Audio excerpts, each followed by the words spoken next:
नमस्कार दोस्तों, जय श्री राम, जय बागेश्वर धाम, जय जय हनुमान। एक बार फिर से आप सभी का स्वागत है। दोस्तों, घर में घटने वाली अनहोनी घटनाएं पितृदोष की तरफ इशारा करती है।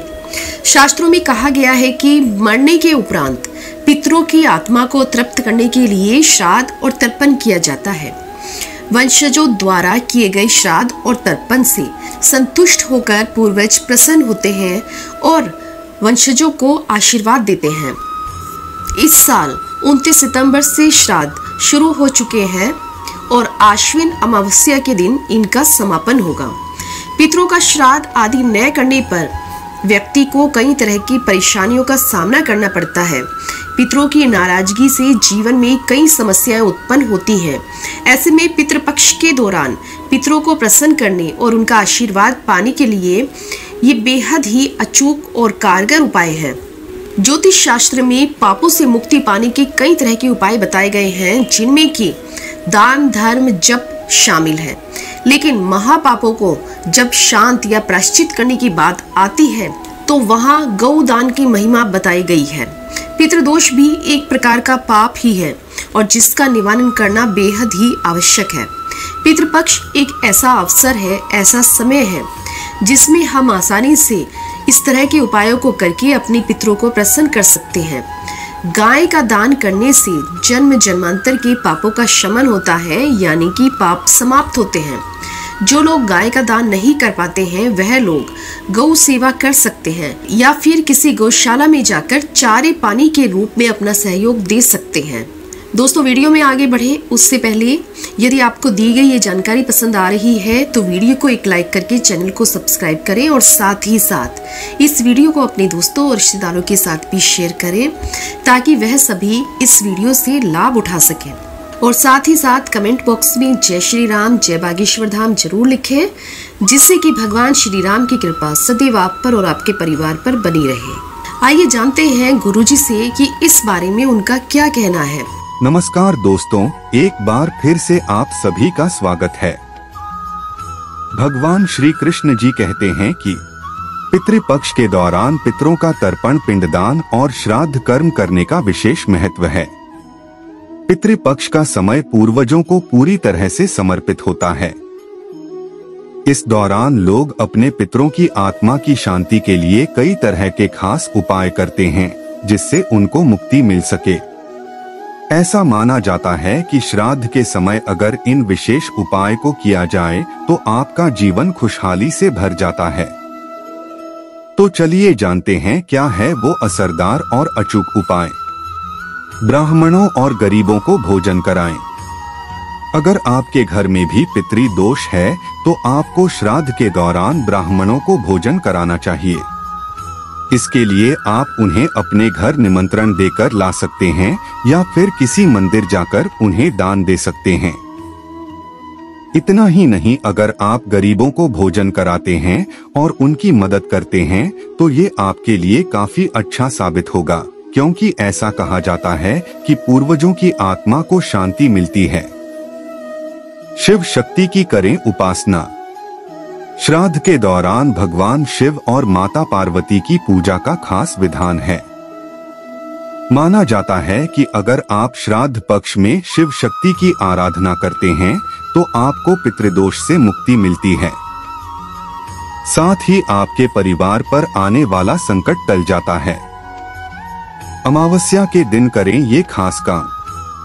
पितृपक्ष के समय यदि आप अमावस्या तिथि के दिन गाय को रोटी खिलाते हैं तो आपको और आपके परिवार को पितृ दोषों से छुटकारा मिलता है। इतना ही नहीं, इससे आपकी समस्याओं का भी अंत हो जाता है।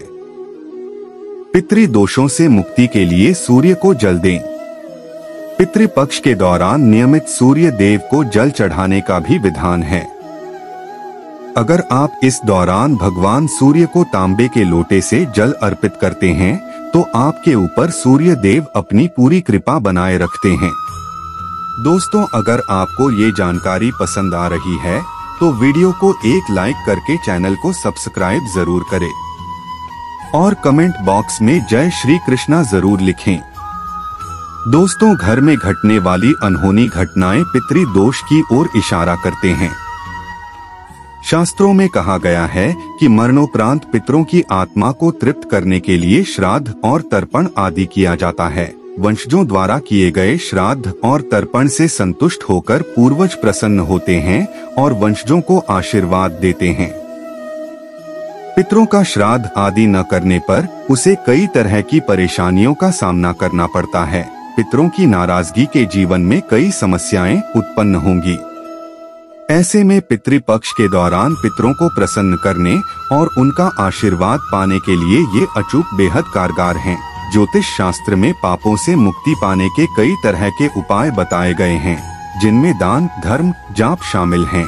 लेकिन महापापों को जब शांत या प्रायश्चित करने की बात आती है तो वहाँ गौ दान की महिमा भी बताई गई है।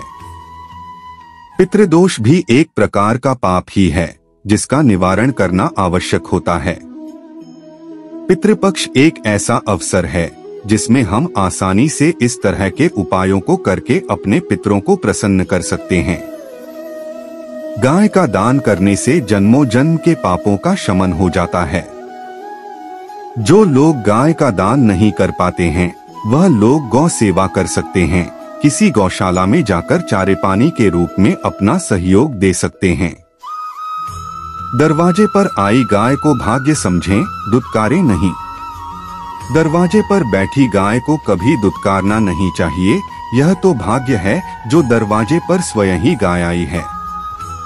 पितृपक्ष एक परंपरागत हिंदू पूजा है जिसमें पितरों की पूजा और श्राद्ध की जाती है। पितृपक्ष में गाय को खाना खिलाने के उपाय को समझने के लिए आपको यह समझना चाहिए कि गाय का पूरी तरह से आहार और पानी का आदान प्रदान करना आपके पितरों के आत्मा के लिए होता है। अपने घर के पास गौशाला या गौशाला के पास जाकर गाय को खाना खिलाएं। यदि आपके पास गौशाला नहीं है तो आप किसी गौशाला को सहयोग देने के लिए भी पैसा दे सकते हैं ताकि वह गायों का देखभाल कर सके। यदि आपके पास गौशाला नहीं है और गाय को खिलाने के लिए कोई अन्य तरीका नहीं है तो आप गाय को ग्रास, चारा और पानी देने के लिए एक पूर्ण गौशाला के संचालकों से सहयोग ले सकते हैं। पितृपक्ष के दौरान गाय को विशेष रूप से सजाने और पूजने के लिए आप पूजा सामग्री और फूल भी उपयोग कर सकते हैं। इससे आपके पितरों के आत्मा को शांति मिल सकती है। पुण्य कार्य पितृपक्ष के दौरान आप दान, यज्ञ और अच्छे कार्य करने का प्रयास करें जिससे आपके पितरों को आत्मिक शांति मिल सके। मंत्र जाप पितृपक्ष के दौरान मंगल गौर व्रत और पितृदोष शांति के लिए विशेष मंत्रों का जाप करने का प्रयास करें। दोस्तों, यदि आपको दी गई ये जानकारी पसंद आई है तो इस वीडियो को एक लाइक करें और साथ ही साथ यदि अभी तक आपने चैनल को सब्सक्राइब नहीं किया है तो चैनल को सब्सक्राइब करके इस वीडियो को अपने दोस्तों और रिश्तेदारों के साथ जरूर शेयर करें। हमारे साथ अंत तक बने रहने के लिए आपका बहुत बहुत धन्यवाद। आपसे पुनः भेंट होगी इसी प्रकार की जानकारी के साथ। जय श्री राम, जय बागेश्वर धाम, जय जय हनुमान।